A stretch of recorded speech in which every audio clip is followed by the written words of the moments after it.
Pohon beringin tegaknya tinggi, kalau rendah menyapu bumi, menghibur aku, menolong aku. Bertiuplah, oh angin bayu, laju, laju, buaiku laju. Assalamualaikum, apa khabar semuanya? Anak-anak Mak Jah, cucu-cucu Mak Jah yang Mak Jah sayang di luar sana, di mana saja berada. Apa khabar semuanya, anak-anak Mak Jah? Allahu Akbar. Mak Jah sentiasa mendoakan anak-anak Mak Jah, cucu-cucu Mak Jah di luar sana berada dalam keadaan sihat walafiat, diperbanyakkan rezeki, dipermudahkan segala urusan dunia dan akhirat. Cerita yang Mak Jah nak cerita ni pengalaman seorang pemuda ini ketika dia melalui jalan Cameron Highland ke Tapah. Cerita dia anak-anak berlaku dah lama lah, tahun 2018. Pemuda ni Mak Jah panggil dia pemuda je lah, kerana nama dia ni pun memang orang lain pun cerita pasal nama pun semua nama samaran. Jadi Mak Jah panggil dia pemuda je lah. Pemuda ni, dia ni bekerja, dia pergi melawat tapak macam projek lah di Kelantan. Jadi kan dia duduk di Sungkai, dia duduk di Perak. Jadi dia dah habis dah pekerjaan dia dekat Kelantan tu, ni dia nak balik ke Perak. Jadi kalau kita pergi Kelantan, anak-anak tahu kan, kalau kita nak balik ke Perak, kita ada dua jalan. Kalau tak silap Mak Jah boleh ikut Gerik ataupun boleh ikut Gua Musang. Gua Musang Cameron Highland, boleh ikut situ. Dan boleh ikut Gerik juga. Jadi pemuda ni, dia ni dah habis kerja dia, mungkin tak tahulah, mungkin petang ke apa ke, dia pun nak balik ke Sungkai, nak balik ke Perak lah. Jadi dia pun mungkin dia pun tak berapa suka kot ikut jalan Gerik. Tapi jalan Gerik tu pun boleh tahan juga anak-anak.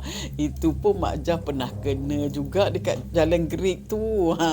Jadi mungkin pemuda ni dia ambil keputusan untuk balik ke Perak melalui jalan yang kita namakan jalan lalu Gua Musang, lepas tu dia lalu Cameron Highland, Simpang Pulai semua, dia ambil jalan tu. Jadi nak dijadikan cerita ya anak-anak, masa dia lalu, Mak Jah pernah lalu sekali atau dua kali jalan tu masa Mak Jah syuting di Pantai Timur. Jalan tu dia biasalah Kelantan sana, Terengganu, jauh lah kan anak-anak nak pergi ke Perak balik. Kalau kita ikut jalan Cameron Highland tu, kita kena lalu kawasan Felda. Last sekali kalau dia dekat nak Perak tu, kita akan tempuh, dia tak naik Cameron Highland, dia tepi dia, kalau ada ladang, kalau tak silap Mak Jah, ladang Blue Valley kan, ada itu ladang tu, kita lalu situ. Kalau kita terus kita boleh ke Simpang Pulai. Tapi kalau kita nak naik ke Cameron Highland, dia ada jalan tu kan, sebelah kiri kot, tak silap Mak Jah kan sini. Kita boleh naik terus ke Cameron Highland. Jadi dah tak jauh dah nak naik ke Cameron Highland tu, dalam daripada Blue Valley tu dia dalam mungkin 20 minit, lebih kurang macam tu lah kan. Jadi pemuda ni pun dia bawa lah kereta dia, bawa kereta dia, dah lalu pelbagai-bagai jalan lah. Kebetulan masa dia lalu dekat nak sampai Blue Valley tu, hari dah dalam pukul 11 lah gitu, dah 11 malam. Kebetulan pula anak-anak dia tengok kereta dia minyak. Minyak dah habis. Dah dah lampu merah. Tik dia kadang dia bagi signal kan, lampu merah kan. Minyak dah tak ada. Jadi pemuda ni dia balik nak ke Sungai, jauh lagi.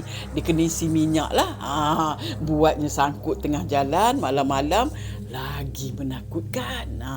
Jadi dia pun lalu dekat Blue Valley tu dia ada kalau tak silap Mak Jah, dia ada stesen minyak lah, tapi dia tutup awal. Jadi pemuda ni dia tak boleh nak isi minyak dekat situ kerana stesen minyak tu dah tutup. Jadi dia pun fikir. Dia pun tengok Google Map tu mana stesen minyak yang paling dekat. Sama ada dia ada dua je. Sama ada nak ke Cameron Highland dekat Berincang, ada satu stesen minyak, dan juga di Simpang Bulai. Jadi dia pun macam Simpang Bulai rasanya jauh lagi kan anak-anak. Jadi dia pun dah risau, dia pun ambil keputusan baik dia naik Cameron Highland. Sebab apa, malam jalan pun tak sunyi, sepi, gelap. Jadi dia fikir cepat kot, lagi cepat naik kat Cameron Highland kat Berincang tu, kemudian dia boleh turun balik lah. Jadi dia fikir kenderaan pun tak banyak, dia boleh cepat pergi ke Berincang. Jadi dia pun naik ke Berincang, dia ambil keputusan untuk naik ke Berincang. Dia naik, dia pun dapatlah, jumpalah stesen minyak dekat Berincang tu kan. Jadi dia pun macam tengok ini dekat nak tutup dah. Mungkin dia sampai tu 11.30 kot. Mungkin dekat pukul 12. Sebab apa, dekat Cameron Highland pun dia stesen minyak dia bukan 24 jam tau anak-anak.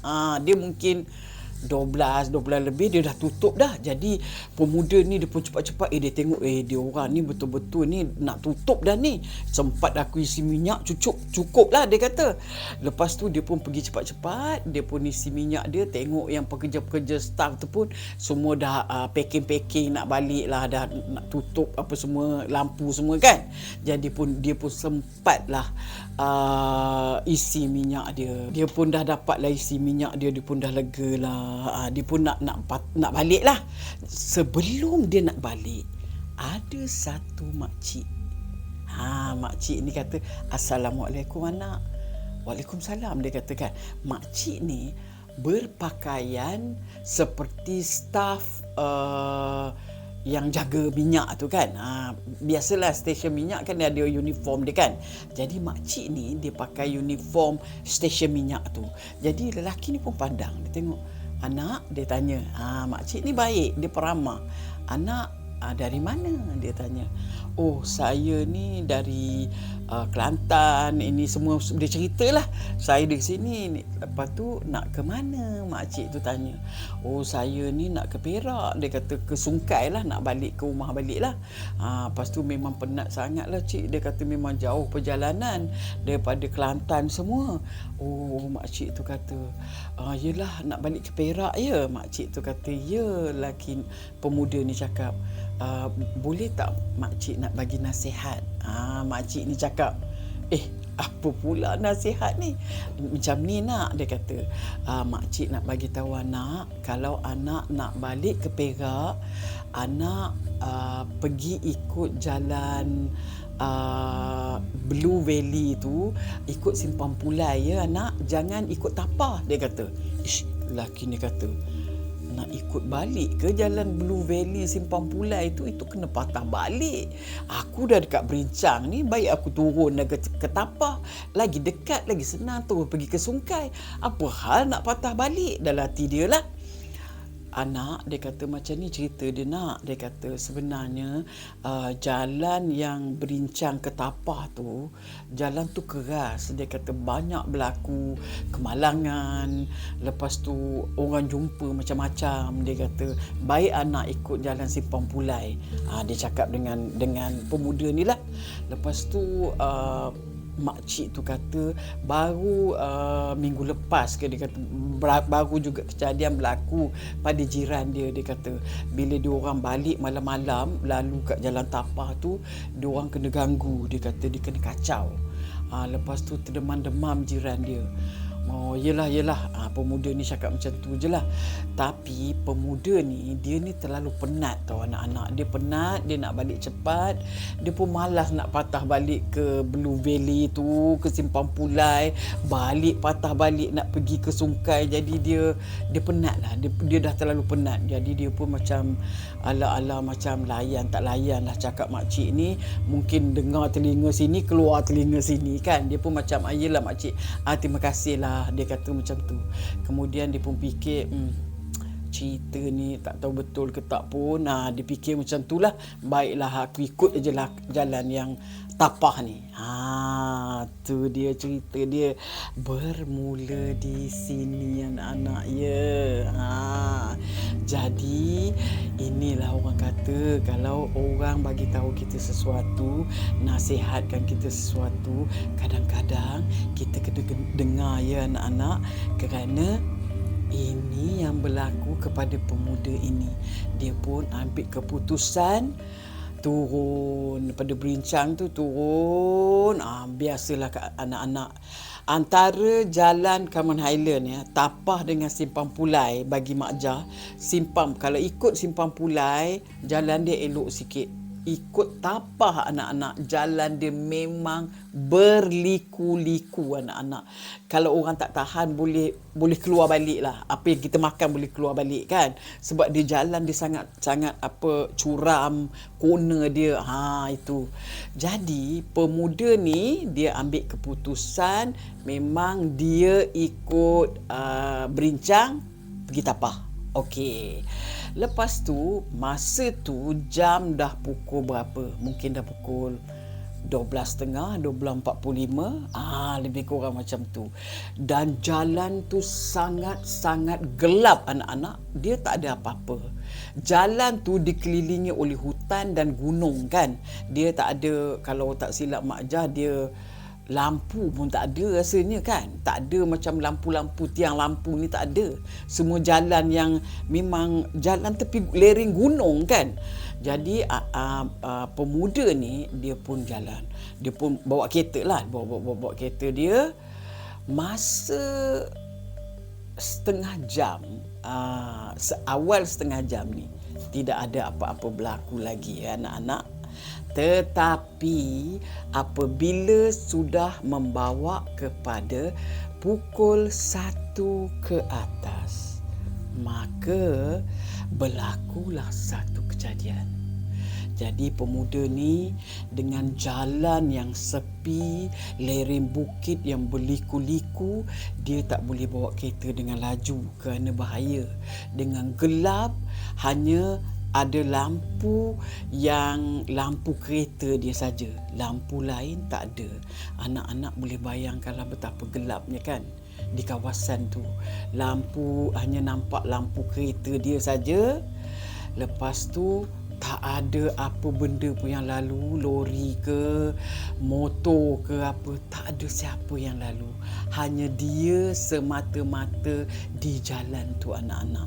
Kemudian bila dia tengah bawa kereta dia dalam pukul 1 lebih macam tu, dia ternampak seorang kanak-kanak perempuan. Seorang kanak-kanak perempuan tahu anak-anak, yang umurnya sekitar 8-9 tahun. Di kiri kereta dia. Okey, macam kalau Mak Jah bawa kereta sini kan. Sini kalau jalan, sini kereta lain, sini kereta Mak Jah. Di kiri. Di kiri kereta dia, dia nampak seorang budak perempuan tengah berjalan. Tapi dia tak nampak muka kerana dia orang menghala ke arah yang sama. Maknanya kereta dia macam ni, budak perempuan tu pun jalan macam ni.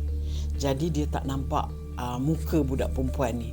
Dia bawa kereta, mata dia pun tengah macam penat, sangat mengantuk. Budak perempuan tu berjalan di luar sebelah kiri lah. Kiri kereta dia berjalan, dia bawa kereta. Kemudian dia melepasi budak perempuan tu. So dia pun jalan-jalan bawa kereta lagi. Tiba-tiba anak-anak, dia nampak lagi budak perempuan tengah berjalan di sebelah kiri. Dia mula dah dapat macam ada anak siapa ni? Dia dah mula, pemikiran kita dah mula kan. Mungkin anak orang orang asli kot jalan malam-malam kot. Dia dah fikir macam tu. Dekat dalam hutan pukul 1, budak tu berjalan lagi. Okey, sebelah kiri dia. Jadi dia pun fikir, tak apalah, dia pun tak ambil pot lah. Budak tu berjalan kan. Hala yang sama. Jadi dia pun jalan-jalan, bawa kereta dia, dia pun melepasi budak perempuan tu. Tak sampai berapa lama, dia nampak lagi bulu roma Mak Jah dah mula nak naik. Kerana apa?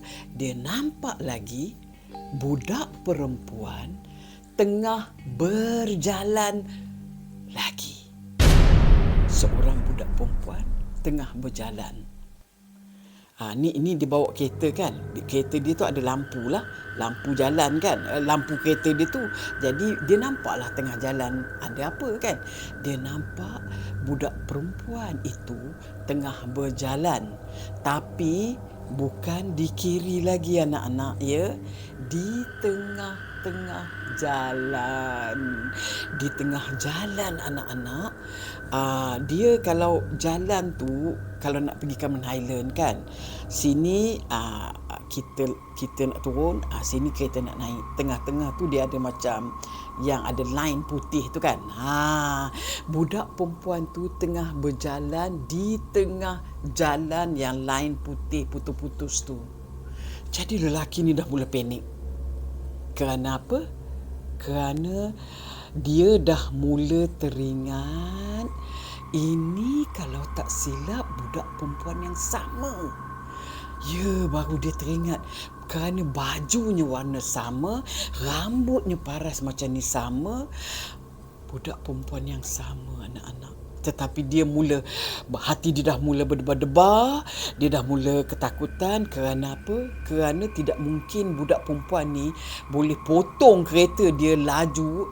Orang berjalan kaki dengan orang bawa kereta macam mana? Tambah pula budak kecil kan.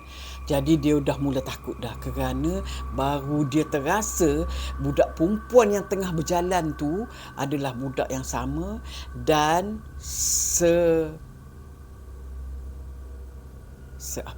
sebenar-benarnya budak itu bukan manusia. Jadi siapa? Kerana kalau manusia, dia orang takkan dapat boleh dengan pantas potong kereta tu kan. Jadi siapa? Mak Jah pun tak tahu siapa. Budak tu siapa? Budak tu semestinya budak yang di alam lain, atau jin, atau hantu, atau syaitan. Kerana kalau manusia normal, dia takkan boleh begitu pantas boleh potong kereta orang kan. Macam terlalu laju. Jadi lelaki pemuda ni dah memang takut dah. Dia dah tahu ini budak yang tadi, ini bukan budak betul ni, ini hantu. Dia dah mula fikir macam tu. Dia dalam keadaan ketakutan, tapi dia terpaksa bawa juga kereta dia. Dan dia tidak boleh bawa laju kerana jalan berliku-liku. Jadi dia terpaksa berhati-hati. Dengan kereta lain tak ada lalu, motor semua tak ada lalu. Dia memang sangat takut pada waktu itu. Tiba-tiba dia terdengar kereta dia diketuk anak-anak. Pintu belakang dia sebelah kiri, pintu belakang tu diketuk. Makin dia ke depan, makin dia nak laju, bukan tak boleh laju pun nak kan, sebab jalan dia berliku. Makin benda tu ada benda yang ketuk. Tok. Dia tak boleh buat apa-apa, hanya dia mampu melihat melalui cermin kereta dia. Dia tengok apa yang ada dekat belakang. Dia pun berdoa je lah, baca ayat segala ayat Quran apa yang ingat dia baca. Dia tengok dekat cermin dia, side mirror dia apa semua, dia tengok tak ada apa pula dalam kereta dia. Tetapi sepanjang jalan tu benda tu pintu belakang dia sebelah kiri dia diketuk berkali-kali anak-anak. Kejadian itu dia kata selama dalam 15-20 minit tak berhenti anak-anak tuk tuk tuk tuk tuk tuk tuk macam tu, macam orang ketuk pintu nak minta masuk kan. Dia buat tak tahu je anak-anak. Tapi dia tengok kat belakang tak ada apa-apa. Tiba-tiba dia tertengok, dia sambil dia tengok belakang, dia tengok juga side mirror kan, side mirror dekat luar. Dia ternampak benda putih melayang. Benda putih melayang-layang dekat belakang kereta dia yang sebelah kiri tu anak-anak. Dia nampak dalam keadaan yang samar-samar. Maklumlah tak ada lampu lain, hanya lampu kereta dia, tetapi dia masih nampak benda putih. Benda tu melayang-layang di sebelah kiri belakang kereta dia, tahu anak-anak. Dia pun tak boleh buat apa, dia pun jalan juga, dia tak peduli. Yelah kalau berhenti lagilah naya kan. Lagi dia pun bawa juga kereta dia. Lama-lama dia bawa, dia dah sampai dekat nak masuk ke tapah dia kan. Kalau tak silap Mak Jah, kalau kita nak masuk tapah tu adalah dekat maknanya dia dah daripada tempat tinggi tu dia dah turun, dia nak masuk ke tapah tu. Lepas tu anak-anak, ini memang masih gelap gelita lagi, mungkin pukul 2 kot macam tu lah kan. Masih orang kata masih tak ada kereta yang lalu, tapi dah mula nampak cahaya lampu-lampu jalan raya apa semua, sebab dia nak turun ke bawah dah kan. Maknanya dekat situ anak-anak, dekat jalan tu, anak-anak tahu apa dia nampak? Dia nampak lagi benda putih itu terbang anak-anak. Benda putih tu macam tak tahulah, dia macam kain putih. Nak kata Cik Chong selalunya Mak Jah tak tahulah Cik Chong ni terbang ke apa ke, tapi memang kain putih yang terbang macam daripada kiri ke kanan, dia terbang macam tu. Kain putih tu anak-anak terbang. Ataupun Mak Jah muskil tahu, ataupun benda tu selama ni ikut dia dekat atas kereta dia. Kemungkinan kan boleh jadi. Maknanya apabila dia berjalan bawa kereta, benda tu memang ada dekat atas kereta dia. Macam cerita jangan pandang belakang. Tapi apabila nak sampai ke tapah tu kan, dia pergi tempat lain. So sebab itulah lelaki ni nampak dia benda putih tu dia macam cross tau. Dia dari sini ke sini dia pergi cross macam tu. Jadi itu selepas kejadian tu, benda tu semua dah tak ada dah hilang. Sebab apa? Dia dah turun ke bawah. Maknanya dia dah masuk tapah, dia dah masuk highway. Jadi kejadian yang berlaku tu hanya di kawasan yang dekat atas tu aja. Dekat bawah dia dah tak ada gangguan lagi. Tetapi apa yang benda putih yang ikut dia tu anak-anak, Mak Jah pun tak tahu. Adakah dia ikut daripada atas? Adakah budak tu tadi? Adakah banyak? Adakah? Sebab itulah anak-anak, kita dalam dunia ni sentiasa berwaspada siang, malam. Kerana apa? Kerana ada yang memerhatikan kita setiap masa.